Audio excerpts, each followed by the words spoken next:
I'm here today.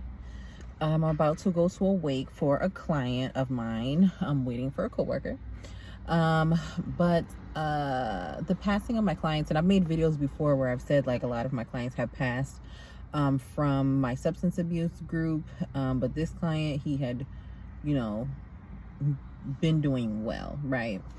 And I was talking to some of my coworkers. I was like, in my whole stretch of human services, right, and working in like semi-social work fields, residential placements, all these things, I haven't had a lot of death around me, and even in my own personal life I haven't experienced a lot of death.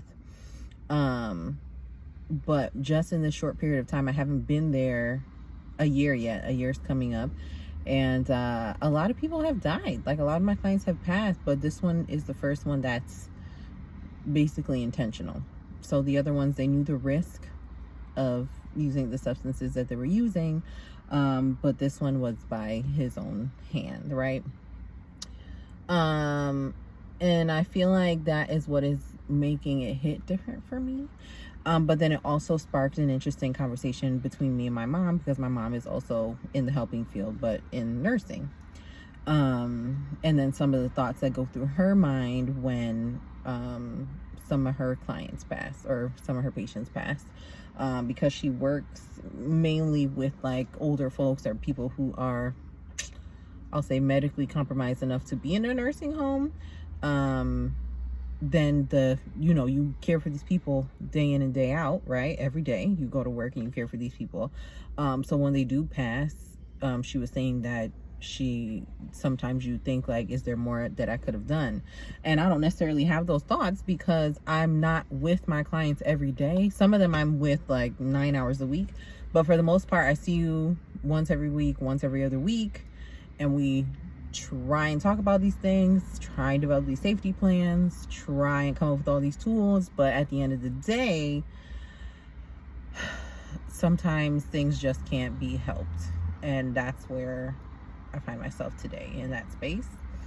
And then it also kind of brings up for me, do I want to continue in mental health? I don't think the goal is to necessarily continue in mental health where people have like significantly, I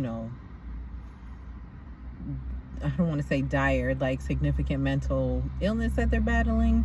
But I started social work to be more medical and be of support to people who have cancer. And in that space, I also have to deal with death, I'm assuming. So kind of just wrapping my mind around that as well. So all these thoughts are in my head, and I just wanted to share my thoughts. I don't know if any budding social workers or, social work veterans have been in the same situation. I'm sure at some point you have, where you lose somebody, you lose a person that you were working with, and you don't know where to go from there. Like, you don't know what to do with the information, and like, how is your grieving process in finding out that information? Let me know down below.